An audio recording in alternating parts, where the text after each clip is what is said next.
Dear students, नमस्कार। मैं श्याम आप सभी का श्याम आईएएस में बहुत बहुत स्वागत करता हूँ। पहले गाइस, जैसा कि आपको मालूम है कि क्लास 9th की एनसीईआरटी हम लोगों ने कंप्लीट कर ली है ज्योग्राफी की।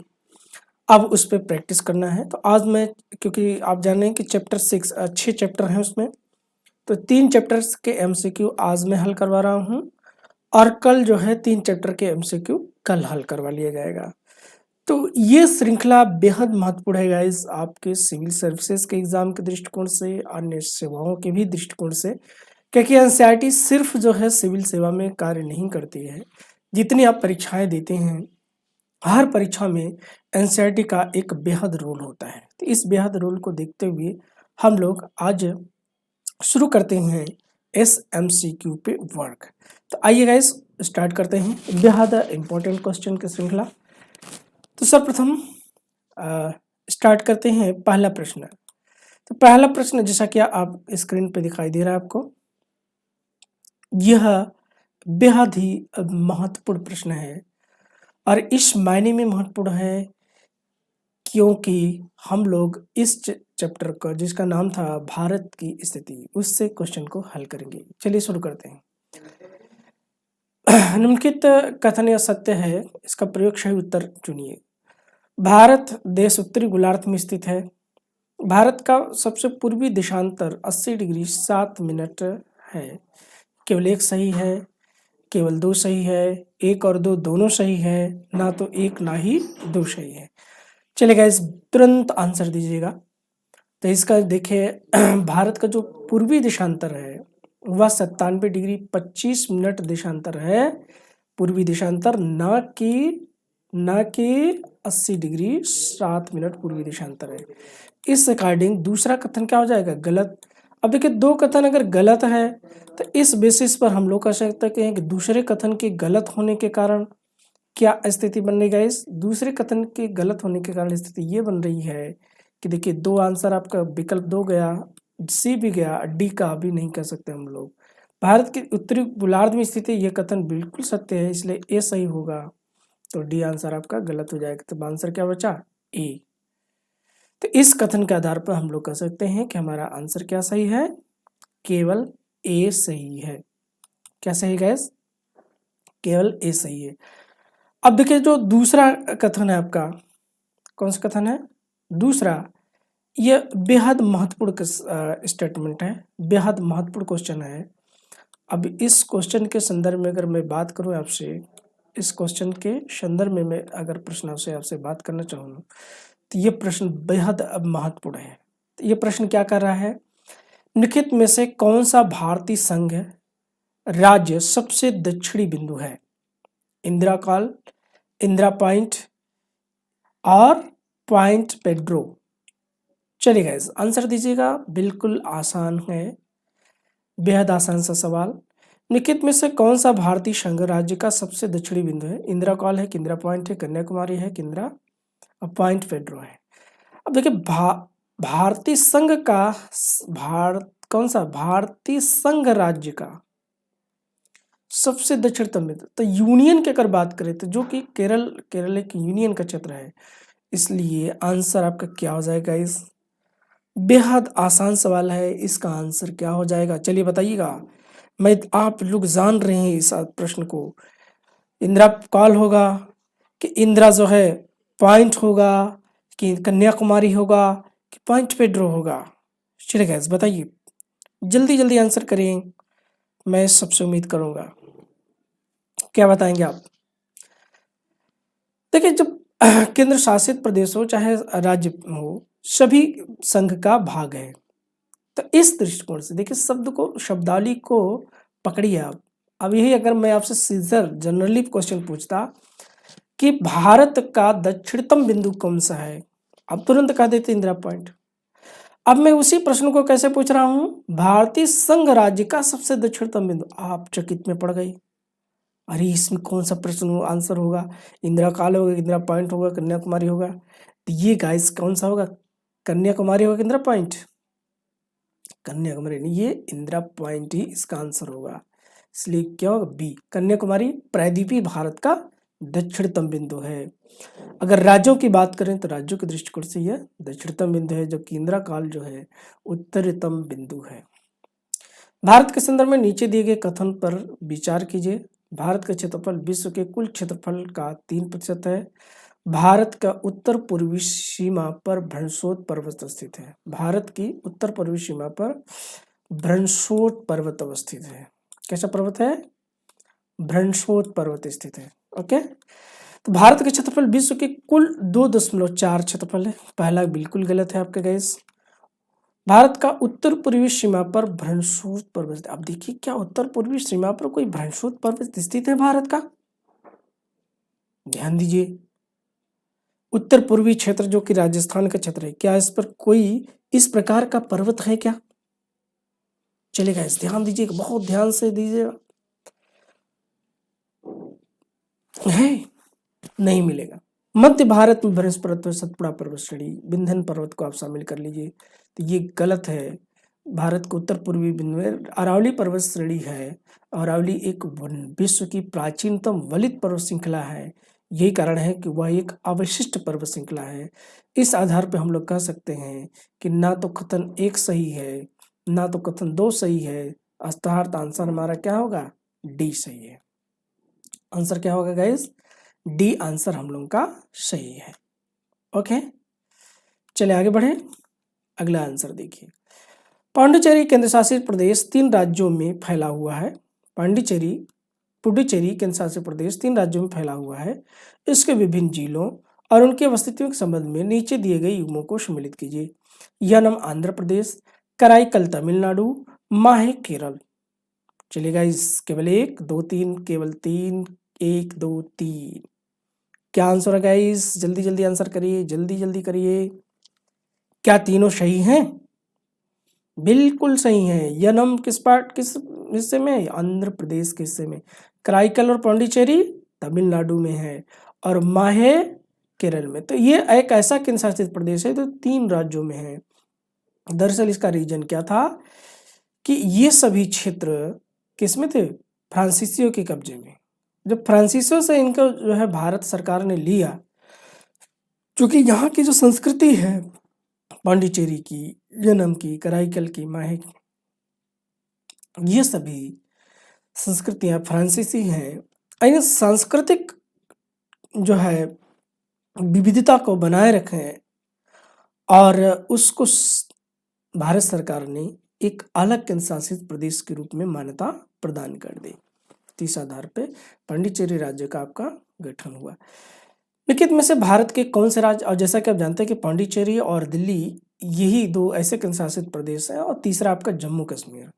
ये ऐसे 3 केंद्र शासित प्रदेश हैं जहां पर विधानसभाएं हैं, और जम्मू कश्मीर केंद्र शासित प्रदेश के विधानसभा का अभी तक चुनाव नहीं हुआ है विधानसभा, लेकिन अभी उसका पुनर्गठन केंद्र शासित प्रदेश के होने के बाद गठन नहीं हुआ है। अगला सवाल बेहद आसान सवाल है। निम्नलिखित में से कौन सा राज्य अंतर्राष्ट्रीय सीमा के साथ समुद्री सीमा को भी स्पर्श करता है? राजस्थान, गुजरात, मिजोरम, पश्चिम बंगाल। चलेगा, इस केवल 1 2 4, 1 3 4, 1 और 2, 2 और 4। चलिए धनाधन आंसर दीजिए, जल्दी जल्दी आंसर करिए, जल्दी जल्दी आंसर करिए गाइस। आंसर करिए करिए करिए, जल्दी जल्दी करिए। क्या होगा? राजस्थान होगा, गुजरात होगा, मिजोरम होगा, पश्चिम बंगाल होगा। आंसर करिए, क्या आंसर देंगे आप लोग? देखिए, गुजरात एक ऐसा भारत का राज्य है जिसकी सीमा पाकिस्तान को स्पर्श करती है, और यह एक तटवर्ती राज्य भी है, और जैसा कि आप जानते हैं कि सबसे लंबी तटीय सीमा वाला राज्य भी है। उसके बाद पश्चिम बंगाल एक ऐसा राज्य है भारत का जो बांग्लादेश के साथ सीमा स्पर्श करती है, और इसकी सीमा बंगाल की खाड़ी के तट पर लगी हुई है। इस आधार पर हम लोग कह सकते हैं कि हमारा आंसर क्या हो जाएगा? क्या? 2 और 4। राजस्थान भारत का ऐसा राज्य है जिसकी असली सीमा जुड़ी हुई है पाकिस्तान के साथ, जिसके पास कोई तटीय सीमा नहीं है। मिजोरम के पास भी कोई तटीय सीमा नहीं है, जो कि बांग्लादेश का पड़ोसी राज्य है। अगले सवाल को देखिए, निम्नलिखित कथनों पर विचार कीजिए। भारत देश की लंबाई उत्तर से दक्षिण की ओर पूर्व से पश्चिम की अपेक्षा अधिक है। 82 डिग्री 30 मिनट पूर्वी देशांतर रेखा भारत को रेखा को भारत का यामोत्तर माना गया है। उपरोक्त में से कौन सा कथन सत्य है? केवल एक सही है, केवल दो सही है, एक और दो दोनों सही है, ना तो एक ना ही दो सही है। चलिए गाइस आंसर दीजिएगा, कौन सा सही है? जल्दी जल्दी आप लोग बताइए, क्या आंसर देंगे? बहुत ही आसान और बेहद सरल सवाल है। तो जैसे कि गाइस देखिए, भारत के जो लंबाई है उत्तर से दक्षिण, पूर्व से पश्चिम की अपेक्षा अधिक है, बिल्कुल सही है, क्योंकि पूर्व से पश्चिम की लंबाई 2900 किलोमीटर है और लगभग उत्तर से दक्षिण की जो लंबाई है 3100, लगभग नियर अबाउट 3200 किलोमीटर है। तो ये लंबी है। 82.5 डिग्री पूर्वी देशांतर को भारत का यामोत्तर माना गया है। भारत का मानक समय डिसाइड किया गया है। यही इसी समय के आधार पर पूरे भारत का मानक समय प्रदर्शित किया जाता है। इस आधार पर हम लोग कह सकते हैं गाइस, केवल हमारा आंसर क्या होगा? एक और दो दोनों सही हैं। ओके गाइस, इस आधार पे हम लोग कर सकते हैं।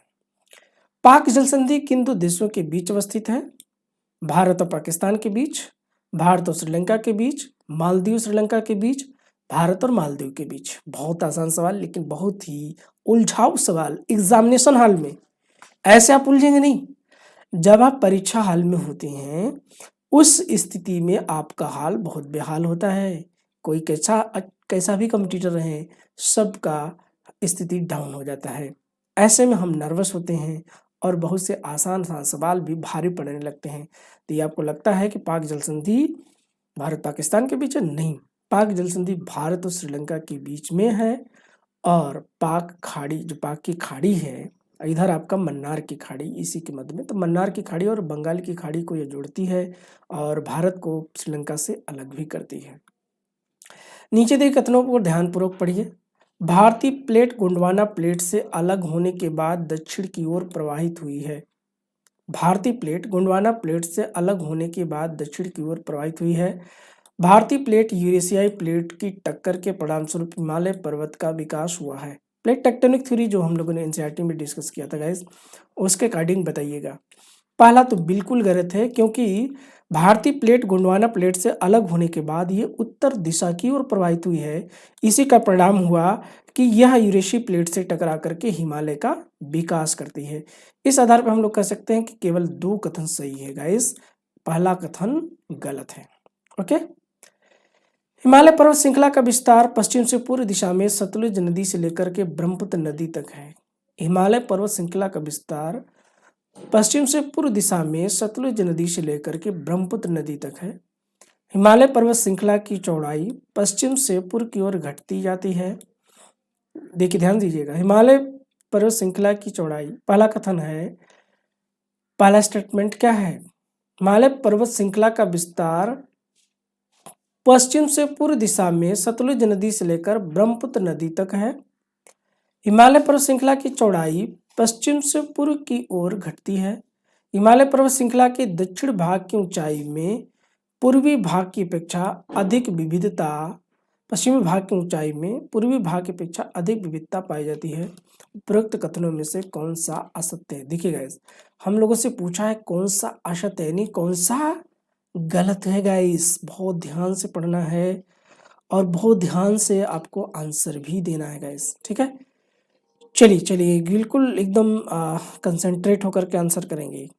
पहले बताइए, क्या पहला कथन सही है गाइस?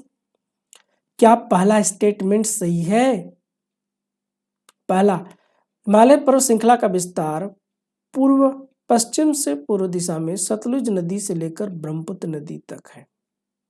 क्या ये सतलुज नदी से? नो, सिंधु नदी की अगर बात होती तो एक बार बात में समझ में आती। सिंधु नदी से अगर हम लोग बात करते तो एक बार बात समझ में आती, और ये यहाँ से बात तो नहीं पच रही है गाइस। तो क्या आपकी पच रही है बात? ओके, चलिए बताइएगा, बताइए गाइस, बताइए। दूसरे चैप्टर का है ये, चैप्टर नंबर 2। असत्य पे विचार करना है आपको, असत्य पे विचार करना है। क्या ये सही है? हिमालय पर्वत श्रृंखला का विस्तार पश्चिम से पूर्व दिशा में, ये सतलुज नदी से, ये हम लोग भारत में जो भारत का भूगोल है उसको मानते हैं, हालांकि ये सिंधु नदी से लेकर के ब्रह्मपुत्र नदी तक है। हिमालय पर्वत श्रृंखला की चौड़ाई पश्चिम से पूर्व की ओर घटती है। बिल्कुल सही है भाई। क्या घटती है? पश्चिम से पूर्व की ओर घटती है। बिल्कुल घटती है, पश्चिम से पूर्व की ओर घटती है। हिमालय पर्वत श्रृंखला के पश्चिमी भाग की ऊंचाई में पूर्वी भाग की अपेक्षा अधिक विविधता है। क्या? तो दो सिर्फ सही है, ये गलत हो रहा है। विविधता कहाँ है, किधर विविधता है? पूर्वी भाग में। और ये भी गलत है ना, क्योंकि ये सिंधु से लेकर के है। इस आधार पर हम लोग कह सकते हैं कि 1 और 3 ये दोनों कथन गलत हैं, 2 कथन सिर्फ आपका सही है। महान हिमालय आंतरिक हिमालय के संदर्भ में निम्नलिखित कथनों पर विचार कीजिए। हिमालय पर्वत श्रृंखला में यह सबसे अधिक सतत श्रृंखला है। हिमालय के इस भाग की क्रोड ग्रेनाइट से बनी हुई है। इस श्रृंखला में गर्मी के कुछ महीनों में बर्फ की परत पूरी तरह से पिघल जाती है। इस श्रृंखला में गर्मी के कुछ महीनों में बर्फ पूरी तरह से पिघल जाती है। किसमें? महान हिमालय या आंतरिक हिमालय के संदर्भ में निम्नलिखित कथनों पर विचार कीजिए। हिमालय पर्वत पूर्वी श्रृंखला, अब देखिए विस्तृत चीजें ढूंढना है। तो अब देखिए महान हिमालय विश्व की सबसे ऊंची पर्वत श्रृंखला है और इस श्रृंखला में गर्मी के कुछ महीनों में बर्फ पूरी तरह से पिघल जाती। बिल्कुल गलत है भाई, माउंट एवरेस्ट इसी में है ना। क्या माउंट एवरेस्ट में आपने कभी ऐसा सुना है कि बर्फ पिघल गई? 3 तो पूरी तरीके से गलत है। 3 गलत होने से गाइस देख रहे हैं, बी गलत है, सी गलत है, डी गलत है। अब हमको विचार ही नहीं करना है। क्या बात है, क्या बात है, आंसर आपका अपने आप आ गया। हिमालय पर्वत श्रृंखला यह सबसे अधिक सतत श्रृंखला है, बिल्कुल सही है। हिमालय के इस भाग को क्रोड ग्रेनाइट से बनी, ये भी सही है गलत। तो 3 कथन गलत होने से अपने आप आंसर निकल गया। ओके, निम्नलिखित में से कौन सी विशेषताएं मध्य हिमालय लघु हिमालय पर्वत श्रृंखला की हैं? निम्नलिखित में से कौन सी विशेषताएं मध्य हिमालय लघु हिमालय पर्वत श्रृंखला की हैं? यह हिमालय पर्वत श्रृंखला सबसे अधिक असतत है। यह हिमालय पर्वत श्रृंखला सबसे अधिक असतत है। इन पर्वत श्रृंखलाओं का निर्माण मुख्यतः अत्यधिक संपीड़ित परिवर्तित शैलों से हुआ है। ओके गाइस, चलिए अब इसमें हम लोग को क्या देखना है? विशेषताएं। हिमालय पर्वत श्रृंखला सबसे अधिक असतत है। इन पर्वत श्रृंखलाओं का निर्माण मुख्यतः अत्यधिक संपीड़ित परिवर्तित शैलों से हुआ है। क्या ऐसा है? चलिए बिल्कुल 2 तो सही है ना? क्यों 2 सही है ना? 2 तो हम लोग बिल्कुल सही है। क्या तीसरा सही? दून इस पर्वतीय क्षेत्र की प्रमुख विशेषता है। नो, दून लघु हिमालय का नहीं, दून क्या है? शिवालिक हिमालय का भाग है, जिसे देहरादून हरिद्वार, जिसको उत्तराखंड में दून और द्वार के नाम से जानते हैं, शिवालिक का भाग है। शिवालिक जो कि दक्षिणतम हिमालय का भाग है। इस आधार पर 3 गलत है। 3 गलत होने से बी गलत, सी गलत, डी गलत। इस आधार पर भी आंसर हमारा क्या आ गया? ए आ गया। तो पहला सही है कथन, हिमालय पर्वत श्रृंखला सबसे अधिक असतत है। इन पर्वत श्रृंखलाओं का निर्माण मुख्यतः अत्यधिक संपीड़ित पर्वतीय शैलों से हुआ, ये भी सही है। लघु हिमालय या हिमाचल हिमालय के अंतर्गत कौन सी पर्वत श्रृंखला सम्मिलित है? लघु हिमालय या हिमाचल हिमालय के अंतर्गत कौन सी पर्वत श्रृंखला सम्मिलित है? धौलाधर, पीर पंजाल, महाभारत, जास्कर। लघु हिमालय या हिमाचल हिमालय के अंतर्गत कौन सी पर्वत श्रृंखला सम्मिलित है? धौलाधर, पीर पंजाल, महाभारत, जास्कर। 1, 2 और 4, 1, 2 और 3, 1 और 2 उपरोक्त सभी। चले गए, क्या होगा? लघु हिमालय या हिमाचल हिमालय के अंतर्गत कौन सी पर्वत श्रृंखला सम्मिलित है? धौलाधर क्या सम्मिलित है? पीर पंजाल है, महाभारत है, जास्कर है। बताइए गाइस, तो जास्कर तो नहीं है। जास्कर नहीं है तो ए नहीं होगा और डी नहीं होगा। ए और डी नहीं होगा। अब देखिए ए और डी के ना होने से क्या फायदा हो रहा है? ए और डी के ना होने से हम लोगों को ये सिर्फ इस पे ध्यान देना है। किस पे ध्यान देना है गाइस? अब हम लोग सिर्फ इस पे ध्यान देंगे, इस प्रश्न पे, तीसरे पे, कि तीसरा इसका पार्ट है कि नहीं है। क्योंकि 1 और 2 बी और सी दोनों में कॉमन है। 1 और 2 बी और सी में देखिए कॉमन है।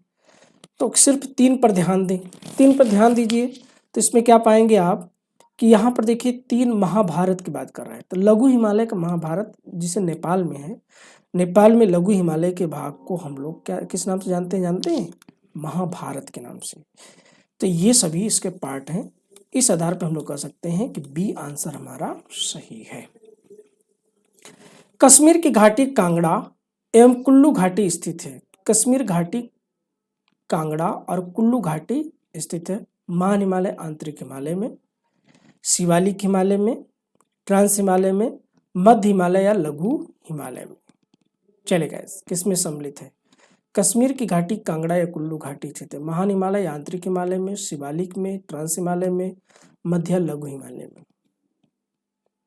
कश्मीर घाटी, कांगड़ा एवं कुल्लू घाटी किसमें है भाई? बहुत आसान सवाल है, बहुत आसान सवाल है।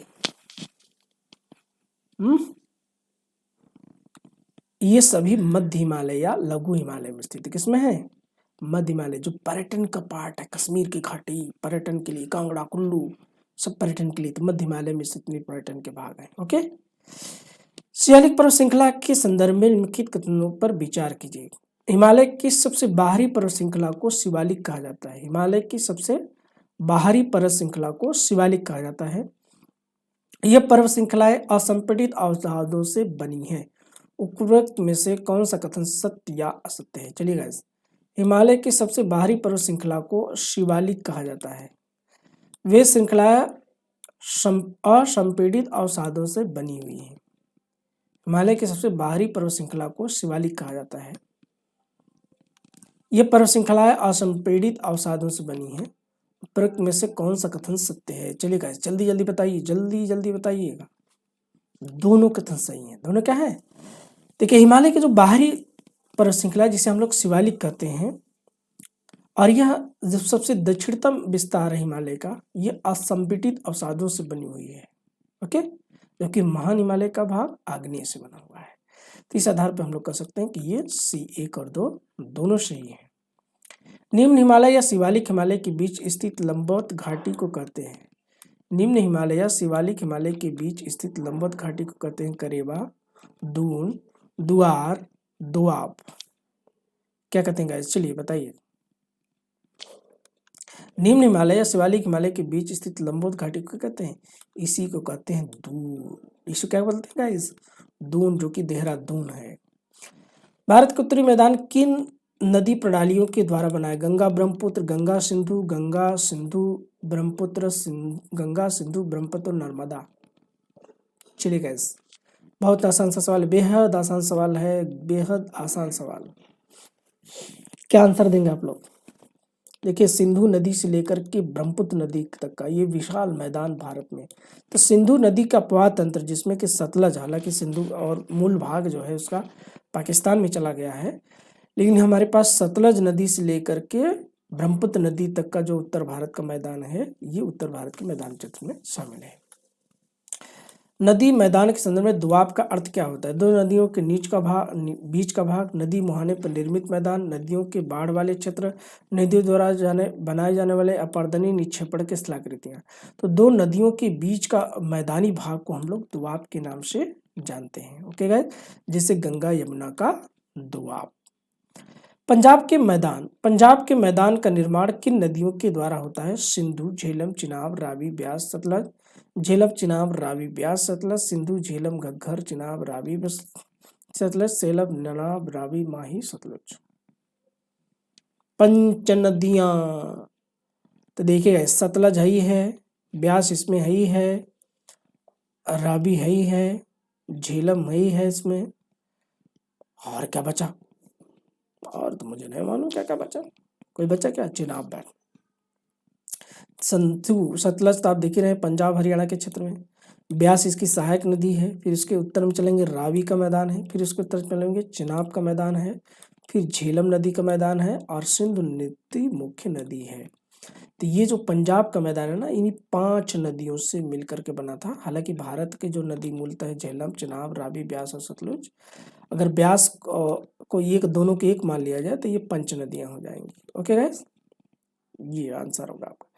नीचे दिए गए कथनों में से कौन सा सत्य है? गंगा के मैदान का विस्तार घग्गर और तीस्ता नदियों के बीच है। हरियाणा, दिल्ली, राज्य सिंधु और गंगा के नदी तंत्रों के बीच का जल विभाजक है। ब्रह्मपुत्र का मैदान गंगा के मैदान के पश्चिम में स्थित है। ब्रह्मपुत्र का मैदान गंगा के मैदान के पश्चिम में स्थित है। क्या सही है गाइस? पूरब में स्थित है ना। 3 तो गलत हुआ ना। 3 गलत हुआ तो सी आंसर गया और डी आंसर गया, बचा बी और ए। एक में दोनों एक कॉमन है, तो कथन 2 पर हमको विचार करना है। चलिए गाइस, कथन 2 पे विचार कर लेते हैं। क्या कथन 2 सही है? हरियाणा और दिल्ली राज्य सिंधु और गंगा के नदियों के बीच का जल विभाजक, बिल्कुल सही है गाइस। यही जो है क्या है, सिंधु और गंगा का जल विभाजक का क्षेत्र है। ये आप जानते हैं कि अपवाह तंत्र में जल विभाजक का क्या रोल होता है। जल विभाजक का रोल ये होता है कि दो नदियों के जल को ये क्या करता है, विभाजित करता है। ठीक, तो इस क्षेत्र को हम लोग जल विभाजक के नाम पर जानते हैं। तो ये है आपका सी, बी आंसर। 8 से 10 किलोमीटर चौड़ाई की पतली पट्टी को शिवालिक गिरिपाद के समानांतर फैली हुई है। इसके परिणाम स्वरूप हिमालय पर्वत श्रेणियों से बाहर निकलती नदियां यहाँ पर भारी जल भार जैसे बड़े सैल गुलास जमा कर देती हैं। सभी सरिताएं इस पट्टी में विलुप्त हो जाती हैं। उपरोक्त विवरण किसके संबंध में है? तराई, खादर, बांगर और भाबर। चलिए गाइस, 8 से 10 किलोमीटर चौड़ाई की पतली पट्टी को शिवालिक गिरिपाद के समानांतर फैली हुई है। इसके परिणाम स्वरूप हिमालय पर्वत श्रेणियों से बाहर निकलती नदियां यहाँ पर भारी जलभार जैसे बड़े सैल गोलास्म जमा कर देती हैं। ये सभी सरिताएं इस पट्टी में विलुप्त हो जाती हैं।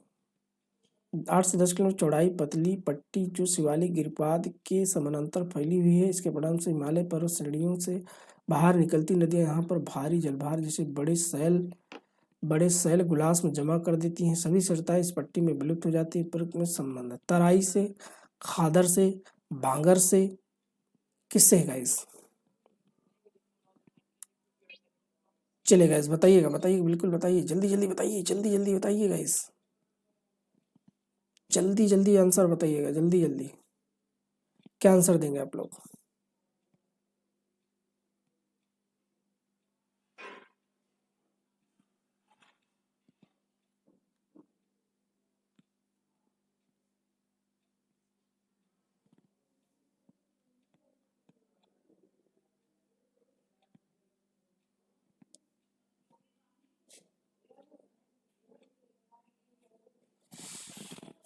क्या आंसर देंगे? जल्दी जल्दी करिए, जल्दी जल्दी करिए गाइस, इसमें लेट ना करिए। 8 से 10 किलोमीटर चौड़ाई में पतली पट्टी जो शिवालिक गिरिपाद के समानांतर फैली हुई है, इसके परिणाम स्वरूप हिमालय पर्वत श्रेणियों के बाहर निकलती नदियां भारी जलभार जैसे बड़े सैल गुलास में जमा कर देती हैं। सभी सरिताएं क्या करती हैं गाइस?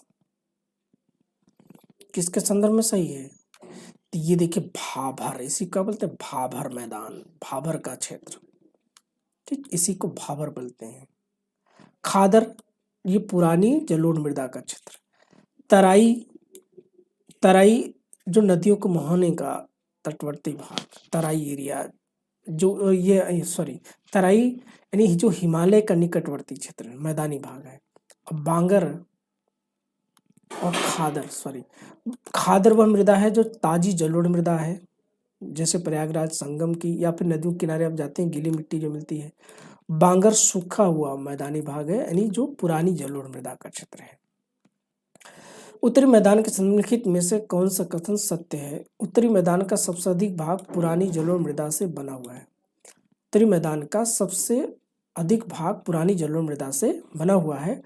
उत्तरी मैदान के बांगर क्षेत्र की मृदा में चूनेदार निक्षेप पाए जाते हैं। उत्तरी मैदान के बाढ़ वाले मैदानों के नए युवा निक्षेप को खादर कहा जाता है।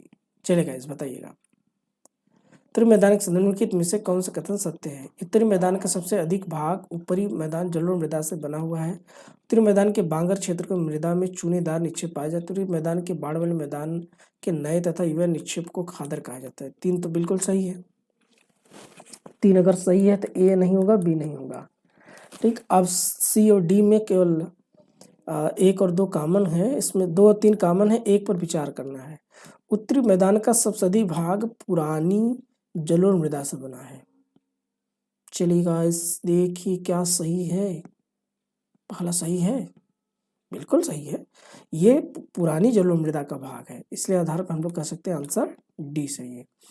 प्रायद्वीपीय पठार के संबंधित निम्न में संबंधित नीचे दिए कथनों पर विचार कीजिए।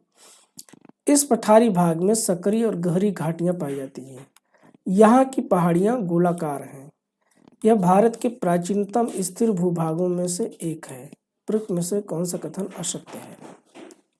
कौन सा कथन गलत है? चलिए गाइस, केवल एक और दो और 3, केवल 3। इस पठारी भाग में सकरी तथा गहरी घाटियां पाई जाती हैं। यहाँ की पहाड़ियां गोलाकार हैं। यह भारत के प्राचीनतम और स्थिर भूभागों में से एक है। इस पठारी भाग में सकरी और गहरी घाटियां पाई जाती हैं। सकरी और प्रायद्वीपीय पठार के नीचे दिए गए कथनों पर विचार कीजिए। इस पठारी भाग में सकरी और गहरी घाटियां पाई जाती हैं। यहाँ की पहाड़ियां गोलाकार हैं। यह प्राचीनतम और स्थिर भूभागों में से एक है। कौन सा असत्य है? चलिए गाइस जल्दी जल्दी करिएगा, कौन सा असत्य है? देखिए यहाँ पर इस तरह की घाटियां नहीं पाई जाती। ये घाटियां हिमालय क्षेत्र में हमको मिलती हैं, ना कि प्रायद्वीपीय भारत में मिलती हैं। ओके, तो 2 तो बिल्कुल सही है और 3 भी सही है। तो इस आधार पर हम लोग कह सकते हैं कि आंसर हमारा क्या होगा? सी।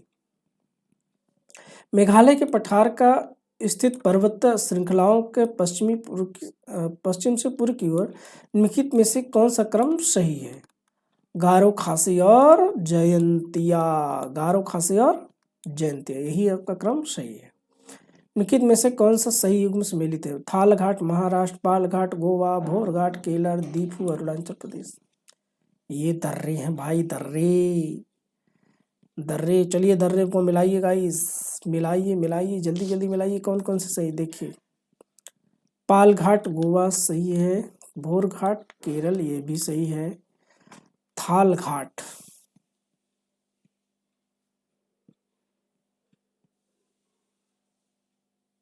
भी तो सही है।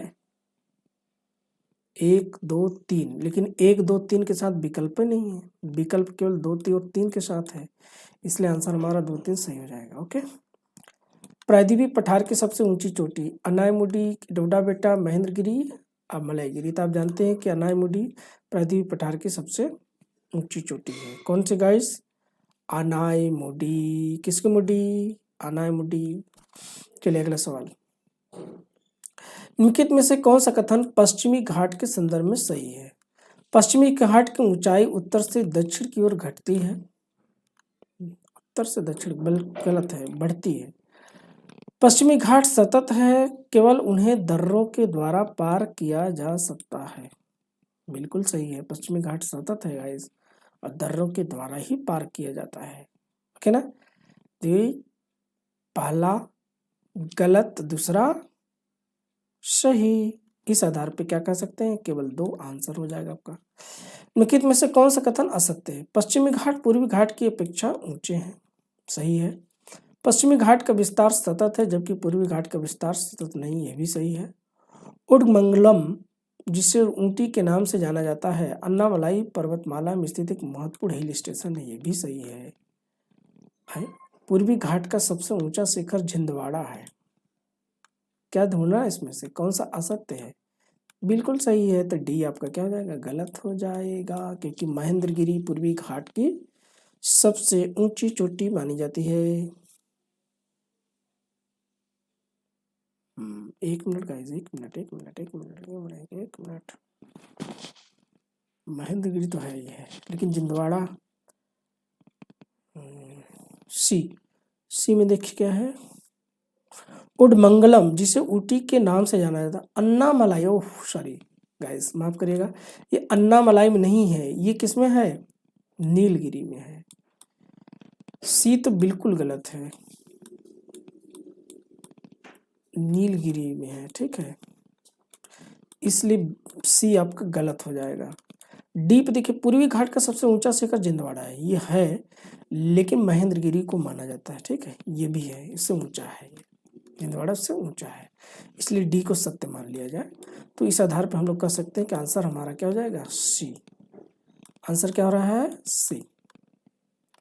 प्रायद्वीपीय पठार के दक्कन ट्रैप हैं, नग्न चट्टानों वाली स्थलाकृति, यहाँ पाई जाने वाली काली मृदा, पश्चिमी घाट के पूर्वी ढलानों में पाई जाने वाली मृदा, यहाँ पर पाई जाने वाली चौड़ी छिछली घाटियां। प्रदीप पठार के दक्कन ट्रैप के बारे में बताना आपको गाइस, जल्दी जल्दी बताइए क्या सही होगा, क्या यहाँ पर सही है। यहाँ पर पाई जाने वाली काली मृदा इसकी विशेषता है, जो कपास की खेती के लिए जानी जाती है। बरकान स्थलाकृति का संबंध है मरुस्थल से, तटीय मैदान से, द्वीप समूह से, मैदानी क्षेत्र से। बरकान किसके लिए फेमस है गाइस, ये मरुस्थलीय क्षेत्र से है। भारत के तटीय मैदानों के संदर्भ में लिखित कथनों में सही है। पश्चिम का तट का दक्षिणी भाग कोंकण रेलवे, पूर्वी तट का उत्तरी भाग उत्तरी सरकार, पूर्वी तट का दक्षिणतम बंगाल कोरोमंडल। तो ये तो गलत है, क्योंकि ये कोरोमंडल नहीं है, दक्षिणतम बंगाल मालाबार है। एक गलत हुआ, तो ए सही गलत हुआ, सी गलत हुआ, डी गलत हुआ, बचा आंसर हम लोगों का बी। क्या आंसर बचा गाइस, बी। अश्वतः आंसर निकल गया बी। इस आधार पे हम लोग कह सकते हैं बिल्कुल कि हमारा आंसर क्या हुआ, बी। केवल 2 और 3 सही है। इसको मालाबार कहा जाता है, ना कि कोंकण तट। पिटली द्वीप जहाँ मनुष्य का आवास नहीं है, यह एक पक्षी अभ्यारण्य है। भारत में किस जगह है, अंडमान निकोबार, लक्षद्वीप समूह, निमोर द्वीप समूह, भारत और श्रीलंका। चलेगा 24 नंबर, ये आपको बता दूं कि यह लक्षद्वीप समूह में, किसमें है, लक्षद्वीप समूह में। भारत का एकमात्र जीवित ज्वालामुखी द्वीप स्थित है अंडमान में, निकोबार में, लक्षद्वीप में, न्यूमोर द्वीप में। चलिए भाई गाइस, बहुत अच्छा, बताइए कौन सा है। भारत का ज्वालामुखी कौन सा, बैरन, जो कहाँ पर है, अंडमान द्वीप समूह में। भारत का एकमात्र सक्रिय ज्वालामुखी। नीचे दिए गए कथनों पर विचार कीजिए। एक नदी तंत्र जिस क्षेत्र में जल प्रवाहित होता है उसे एक अपवाद द्रोणी कहते हैं। एक नदी तंत्र का जिस क्षेत्र में जल प्रवाहित होता है उसे एक अपवाद द्रोणी कहते हैं। कोई भी ऊंचा क्षेत्र जब 2 पड़ोसी अपवाद द्रोणियों को एक दूसरे से अलग करता है तो जल विभाजक कहलाता है। कोई भी ऊंचा क्षेत्र जब 2 पड़ोसी अपवाद द्रोणियों को एक दूसरे से अलग करता है, जल विभाजक। बिल्कुल सही है, 2 भी सही है और 1 भी सही है। इस आधार पे हम लोग कह सकते हैं कि हमारा आंसर क्या गाइस, सी सही है। ओके गाइस, क्या आंसर सही है, सी आंसर आपका सही है। तो ये नदी अपवाद तंत्र जो चैप्टर हम लोगों ने पढ़ा था, उस चैप्टर से लिया गया सवाल है। अगला सवाल देखिए, निम्नलिखित में से भारत की किस नदी का अपवाद तंत्र सबसे बड़ा है। गंगा का, सिंधु का, ब्रह्मपुत्र का, गोदावरी का। ये एनसीईआरटी में भी था, तो ये गंगा नदी का अपवाद तंत्र सबसे बड़ा है। हिमालय नदियों के संदर्भ में निम्नलिखित कथनों पर विचार कीजिए। ये अधिकतर नदियां 12मासी हैं, बिल्कुल सही है, क्योंकि इनका हिमनद स्रोत है।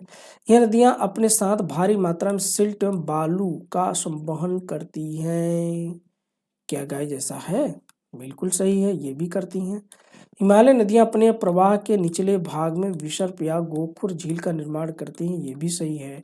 इस आधार पर हम लोग कह सकते हैं आंसर हमारा डी सही है। निम्नलिखित में से कौन सी सिंधु की सहायक नदियां हैं। नुब्रा, श्योक, झेलम, जास्कर, रावी। चलिए गाइस बताइएगा, इसमें सभी की सभी नदियां सिंधु नदी की सहायक नदी हैं, नोट कर लीजिएगा। नुब्रा इसकी सहायक नदी है, श्योक जो कि हिमालय क्षेत्र में है, फिर झेलम, जास्कर, रावी ये भी इसकी सहायक नदियां हैं। भागीरथी एवं अलकनंदा नदी का संगम किस जगह पर है। विष्णुप्रयाग, देवप्रयाग, प्रयाग, नंदप्रयाग। तो ये देवप्रयाग में है। यहीं के बाद गंगा का नाम क्या हो जाता है, गंगा। गंगा नदी तंत्र में नीचे दिए गए कथन पर विचार कीजिए। गंगा नदी हरिद्वार के पास पर्वतीय भाग को छोड़कर मैदानी भाग में प्रवेश करती है, बिल्कुल सही है। यमुना नदी यमुनोत्री हिमानी से निकलने के बाद गंगा के दाहिने किनारे के समानांतर बहती, ये भी सही है, जो प्रयागराज में आकर के मिल जाती है। इस आधार पर हम लोग कह सकते हैं कि दोनों कथन हमारा सही है। गंगा की सहायक नदियों में किन नदियों का उद्गम नेपाल हिमालय से, घाघरा, रामगंगा, गंडक, कोसी। चलिएगा, इस बहुत इंपॉर्टेंट सवाल है, ये जान लीजिए। अभी बिहार आप देने जाएंगे, उसके लिए भी इंपॉर्टेंट है। तो इसमें देखिए सिर्फ कौन सा नहीं है, इसमें रांग गंगा नहीं, क्योंकि ये उत्तराखंड के क्षेत्र से आती है, ठीक है। इसको छोड़ करके बाकी सब है, घाघरा भी है, कोसी भी है, गंडक भी है, ठीक, सरयू शारदा नदी आपकी वो भी है। तो इस आधार पर सी हम लोग कह सकते हैं। ब्रह्मपुत्र नदी के तंत्र संबंध की कथनों पर विचार कीजिए। ब्रह्मपुत्र नदी मानसरोवर झील के पश्चिम से निकलती है, के पश्चिम से निकलती है, ये पूर्व से निकलती है, गलत। ब्रह्मपुत्र नदी का नामचा बरवा शिखर के पास पहुंचकर गार्ज के माध्यम से भारत में प्रवेश करती है। गार्ज के माध्यम से प्रवेश करती है गाइस। गार्ज के माध्यम से प्रवेश करिए आगे आप द्वारा। यह नदी अपने उद्गम स्रोत से काफी मात्रा में सिल्ट अवसाद लेकर चलती है, जो भारत के असम पर बाढ़ का कारण बन। बिल्कुल गलत। और पूछा क्या कौन कौन सा असत्य है, तो देखिए पहला भी गलत है क्योंकि ये पूर्व से निकलती है, और तीसरा भी गलत है, तो 1 और 3 गलत है।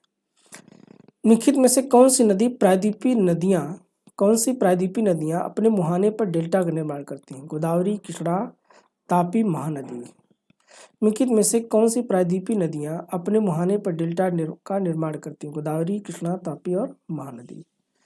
चलेगा इस कौन सा होगा? 1, 2 और 4। क्या होगा इस? 1, 2, 4 प्रायद्वीपीय नदी अपने मुहाने पर डेल्टा का निर्माण। देखिए गोदावरी भी करती है, कृष्णा भी करती है, महानदी, जबकि तापी आप जानते हैं कि पश्चिम दिशा में प्रवाहित होने वाली नदी है और खंभात की खाड़ी में एस्चुरी का निर्माण करती है। नर्मदा भी एस्चुरी का निर्माण करती है, और जबकि ये तीनों नदियां बंगाल की खाड़ी में गिरती हैं और सभी डेल्टा का निर्माण करती हैं। नर्मदा नदी के संबंध में नीचे दिए गए कथनों पर विचार कीजिए। नर्मदा नदी अपने उद्गम क्षेत्र से पश्चिम की ओर प्रवाहित एक भ्रंश घाटी में बहती है, बिल्कुल सही है। नर्मदा द्रोणी का विस्तार मध्य प्रदेश, गुजरात और राजस्थान में, राजस्थान में नहीं है गाइस, महाराष्ट्र में है। ये मध्य प्रदेश, गुजरात में है, इसलिए ये भी गलत है। इस आधार पे हम लोग कह सकते हैं कि केवल एक सही है। क्या सही है गाइस? केवल एक सही है। निम्नलिखित में से कौन सी नदियां गोदावरी की सहायक नदियां हैं? वर्धा, प्राणहिता, ब्राह्मणी, मंजिरा। चलिए गाइस बताइए, बहुत इंपॉर्टेंट सवाल है। इसमें कोई ऐसे है कि जो नहीं है?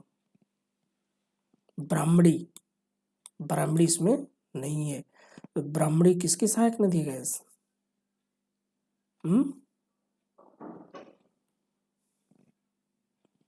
इसके अन्य नदी में जानते हैं आप कौन कौन सी है? वर्धा है, पुरडा है, प्राणहिता है, मंजिरा है, वीन गंगा है, ये सब इसकी सहायक नदियां हैं। इस आधार पे हम लोग ब्राह्मणी की नहीं लेंगे। तो ब्राह्मणी अगर नहीं है तो ये आंसर हो जाएगा सी। निम्नलिखित में से किस नदी को दक्षिण की गंगा कहा जाता है? चलिए गाइस बताइएगा, दक्षिण की गंगा किसे कहा जाता है? हम तो नहीं जानते किसे कहा जाता है। गोदावरी को। और दक्षिण भारत की गंगा कहे तो कावेरी को। महानदी के अपार द्रोणी का संबंध किस राज्य से? पश्चिम बंगाल से है, छत्तीसगढ़, उड़ीसा से, महाराष्ट्र से। पश्चिम बंगाल से नहीं गाइस, एक तो गलत है। एक जहां जहां हो मार दीजिए, इसको हटा दीजिए। अब चौथा देखिए, क्या उड़ीसा महाराष्ट्र है? चौथे पर ध्यान दीजिए, क्या महाराष्ट्र है? उसमें आपने पढ़ा था एनसीईआरटी में कि महाराष्ट्र भी है। तो ये 2, 3, 4 हो जाएगा। तो ये आपका छत्तीसगढ़, उड़ीसा, महाराष्ट्र। उड़ीसा में ही अपने गिर जाती बंगाल की खाड़ी में, डेल्टा का निर्माण करती है। इनसे कौन सी नदी कृष्णा की सहायक नदियां हैं? कौन सी कृष्णा की सहायक नदियां हैं? मालप्रभा, तुंगभद्रा, भीमा, लक्ष्मण तीर्थ। बताइएगा गाइस, बताइएगा जल्दी जल्दी, कौन कौन सा है? लक्ष्मण तीर्थ तो नहीं है भाई, लक्ष्मण तीर्थ नहीं है। ये तीनों मालप्रभा, घाटप्रभा, तुंगभद्रा, भीमा, ये सभी इसकी नदियां सहायक नदियां हैं। 1, 2, 3, 1, 2, 3 जो कि विकल्प सी में है। किसमें है? सी में, इसलिए आंसर सी हो जाएगा। भारत का सबसे बड़ा जलप्रपात कौन सा है? जोग जलप्रपात, शिव समुद्रम, धुआंधार, दूध सागर। भारत का सबसे बड़ा जलप्रपात कौन सा है? बताइएगा इस। तो ये है देखिए जोग जलप्रपात। कौन सा? जोग जलप्रपात। और सबसे ऊंचा जलप्रपात कौन सा है? वही है जोग जलप्रपात। विसर्प नदी तटीय क्षेत्रों को काटकर गोखुर झील का निर्माण करती है। विसर्प नदी तटीय क्षेत्रों को काटकर गोखुर झील का निर्माण करती है। झीलों के संबंध में स्पीट बार या रोधिका तटीय क्षेत्रों में लैगून का निर्माण करती है। चलिए क्वेश्चन नंबर 16 बहुत इंपॉर्टेंट सवाल है, बेहद इंपॉर्टेंट सवाल। स्पीट या बार रोधिका तटीय क्षेत्रों में लैगून का निर्माण करती है। ये डेल्टा ही लैगून झीलों का निर्माण करता है ना कि रुदिका। इसलिए हम लोग कह सकते हैं केवल एक सही है, केवल एक सही है। एक क्या है इसमें, विसर्प नदी तटीय क्षेत्रों को काट करके गोखुर झील का निर्माण करता है। ओके, निम्नलिखित में से कौन सी लैगून है, चिल्का झील, पुलकट झील, अष्टमुदी झील, पेरियार नदी। बेहद इंपॉर्टेंट सवाल है गाइस, चलिए बताइएगा। इसमें पेरियार को छोड़ दीजिए, पेरियार एक कृत्रिम झील है जिसमें डैम बनाया गया है।